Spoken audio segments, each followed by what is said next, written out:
మాత్రే నమః. భగవద్బంధుడా నమస్సుమాంజలి. గురుదేవుల పాదపద్మాలకు శిరసాష్టమ నమస్కారాలు. జూన్ 22వ తారీఖు 22వ తారీఖు 6 నెల 2026 సోమవారం. ధూమవతి జయంతి. జ్యేష్ఠమాసంలో పౌర్ణమికి ముందొచ్చే అష్టమి ధూమవతి జయంతి. కావున ఈ రోజున మనం ఏం చేసుకుంటే యోగదాయకమో చెప్పుచూ ఉన్నాను. ప్రతి ఒక్కరు కూడా తెలుసా చూడాలి. మీకు తెలిసిన వారికి కూడా తెలుసా షేర్ చేయండి. ఎందుకంటే కనుక ఇంతటి అవకాశం మళ్ళీ సంవత్సరం వరకు ఎదురు చూడాలి మనం చేసుకోవాలంటే కనుక. ఏంటి కనుక కొంచెం అమ్మవారికి క్లుప్తంగా చెప్తాను వినండి. హిందూ పురాణాల ప్రకారంగా దశమహావిద్యలలో ఒకటైన ధూమవతి భూమిపై అవతరించిన పరమ పవిత్రమైన రోజు ఈ రోజు. కావున ధూమవతి జయంతిగా మన శాస్త్రాలన్నీ కూడా చెప్పుతూ ఉన్నాయి. మనం ఆచరిస్తూ ఉంటాము. ధూమవతి దేవి స్వరూపం ఎలా ఉంటుంది అంటే కనుక ఈమెను అభగ్ అవభగ్రాలుగా భయంకరమైన వృద్ధ వితంతువుగా వివరిస్తారు. ఈమె వాహనం కాకి మరియు రథానికి చక్రాలు అమ్మవారికి ఉండవు. దేవి శరీరం నుండి వచ్చే పొగను ధూమ అంటారు. ఈమె దరిద్రము, దుఃఖమును మరియు అతికూలంగతను పోగొడుతూ ఉంటుంది, నాశనం చేస్తూ ఉంటుంది అమ్మవారు.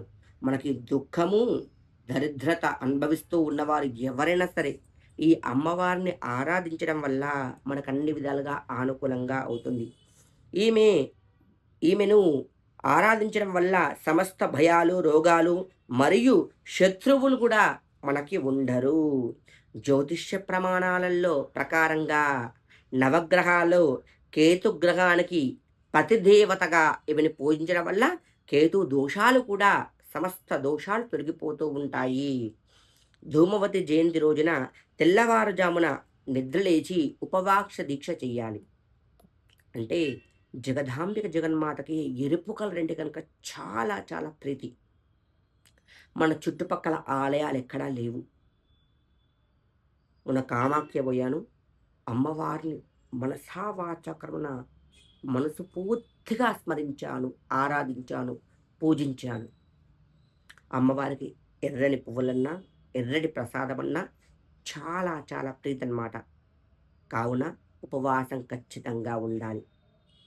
అష్టమి రోజు ఉపవాసం ఉండడం వల్ల అష్ట కష్టాలు పోతాయి. అందులో ధూమవతి జయంతి కావున మీరు ఎలాంటి రోగాలతో ఇబ్బంది పడుతున్నారు, చుట్టుపక్కల నెగిటివ్ ఎనర్జీతో బాధపడుతూ ఉన్నారు, దుఃఖంతో బాధపడుతూ ఉన్నారు, మీ పిల్లలు అనుకూలంగా లేరు, సంసార జీవితంలో ఇబ్బంది పడుతూ ఉన్నారు. ఒకటనే కాదు, మీరు ఎన్ని కోరికలైనా కోరొచ్చు. కానీ అమ్మవారికి తెల్లవారుజామున కానీ మధ్యరాత్రి కానీ పూజ జరిపించాలి. 22వ తారీఖు చాలా విశేషమైంది. మళ్ళీ ఇంకో వీడియోలో చెప్తాను. అందులో ఈ అష్టమి రోజు మనం ఏమి చేసుకోవాలో చెప్పుచూ ఉన్నాను.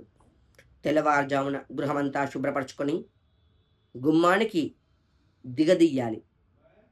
నిమ్మకాయలతో కానీ గుమ్మడికాయలతో కానీ గుమ్మం ఫస్ట్ మెయిన్ ద్వారానికి పూజా కార్యక్రమం జరిపించుకోవాలి. గృహం నందు ఆవు పంచకము, పసుపు, నీళ్లు కలిపి ఇల్లంతా ప్రోక్షణ చేసుకొని రావాలి.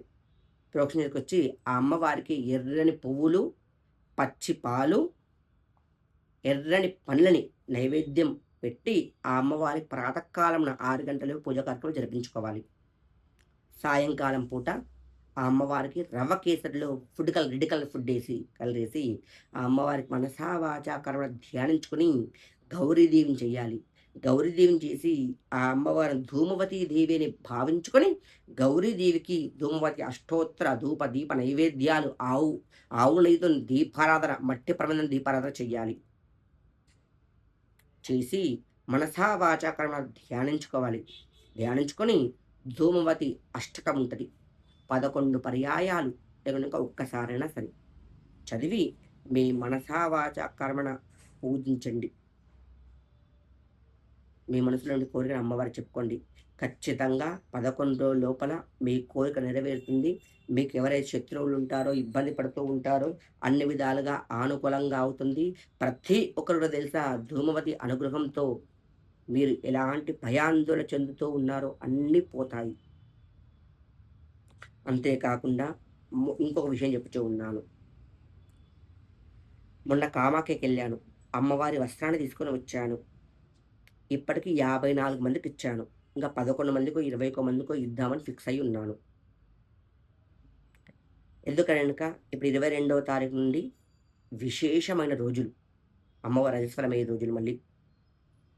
ఈ వస్త్రం మీ దగ్గర ఉందనుకో, కొన్ని లక్షలు పెట్టినా దొరకని వస్త్రం మీకు ఫ్రీగా ఇస్తానంటున్నాను. తీసుకున్న వారు ప్రతి ఒక్కరు కూడా తెలుసా కామెంట్ రూపకంగా నాకు చేరింది. అమ్మవారి వస్త్రం తీసుకున్నానని చెప్పేసి ఒకటి. లేకపోతే గనక ఓం శ్రీ కామాఖ్య దేవియే నమః అని పెట్టండి. కావలసిన వారు అమ్మవారి అనుగ్రహం నా పైన ఉండాలి అని చెప్పేసి ఒక కామెంట్ తెలపండి. తెలిపిన వారికి ప్రతి ఒక్కరు కూడా తెలుసా అవకాశం బట్టి మళ్ళీ వస్త్రాన్ని తెప్పిస్తాను. మీకు అందజేస్తాను. ఇప్పటికి కొద్దిగా వస్త్రం ఉంది. ఇస్తాను. 10, 21 మంది రైటెడ్ వస్త్రం ఉంది నా దగ్గర. తీసుకొచ్చాను. లేదు ఇంకా ఎక్కువ మంది తెలిపారనుకో, వారికి కూడా ఎక్కడున్నా సరే నా బాధ్యత అందజేసే బాధ్యత నాది. మీతో పాటు మీ చుట్టుపక్కల కూడా బాగుపడాలి, మీ వాళ్ళు బాగుపడాలన్న వారికి ఎవరైతే కామరూపం తెలుపుతారో, నేను వారికి స్వయంగా పంపిస్తాను. అమ్మవారి అనుగ్రహ కృపా కటాక్షాలుండాలని మనసా వాచా కర్మణ ధ్యానిస్తూ ఉన్నాను. ఈ వస్త్రం కనుక మీ దగ్గరుందనుకో, ఎలాంటి ఇబ్బందికరంగా సమస్య ఉండదు. 100% గ్యారంటీ. నాతో పాటు వచ్చిన వారికి పోయాం. యాత్రకు పోయాం. పోయినంకనే అందరికి మంచి మంచి రిజల్ట్ వచ్చింది. నాకు గూడా వచ్చింది ఒక రిజల్ట్. ఆ అమ్మవారిని మనసు పూర్తిగా 3 సార్లు దర్శించుకున్నాను. కావున ప్రతి ఒక్కరు తెలుసా ఆ అమ్మవారి కామాఖ్యదేవి కృపాకటాక్షాలుండాలి. ధూమవతి జయంతి సందర్భంగా ఈ వస్త్రాన్ని సమర్పిస్తూ ఉన్నాను. ప్రతి ఒక్కరు తెలుసా గుర్తుపెట్టుకోండి. ఎవరికైతే కావాలో ఖచ్చితంగా కామెంట్ రూపంగా తెలపండి. శ్రీమాత్రే నమః. వచ్చిన వారు కూడా తెలుసా నాకు ఓం శ్రీ కామాఖ్యదేవియే నమః. అమ్మవారి అనుగ్రహం నా పైన ఉంది. ఎప్పుడైనా నాకు దక్కింది అని కామెంట్ తెలపండి. శ్రీమాత్రే నమః.